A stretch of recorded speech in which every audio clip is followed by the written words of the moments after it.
عمرك حسيت إنك بتفكر بطريقة مختلفة عن اللي حواليك؟ أو دايما بتسأل ليه وإزاي في كل حاجة؟ لو ده بيحصل معاك فأحب أقولك غالبا أنت شخص ذكي أكتر مما تتخيل.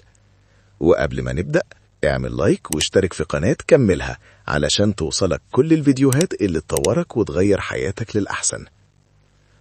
أول علامة للشخص الذكي إنه ما يكتفيش بالإجابة السهلة، دايما عايز يفهم السبب ويدور ورا المعلومة، وده اللي بيخليه دايما سابق بخطوة.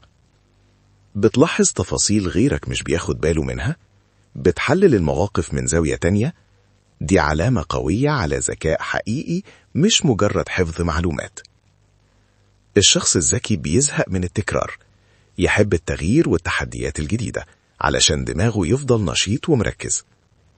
مش لازم تبقى دايما أعلى صوت في المكان، الشخص الذكي بيعرف يسكت في الوقت الصح ويفكر كويس قبل ما يتكلم.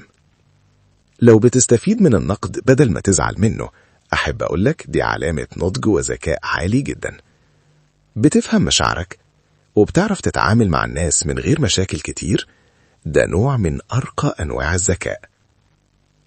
الذكاء مش درجات امتحانات، الذكاء طريقة تفكير، أسلوب حياة، وقدرتك إنك تطور نفسك كل يوم.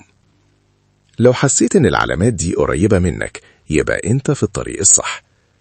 ما تنساش اللايك والاشتراك في قناة كملها، واكتب لي في الكومنت أي علامة حسيت إنها بتوصفك فعلا.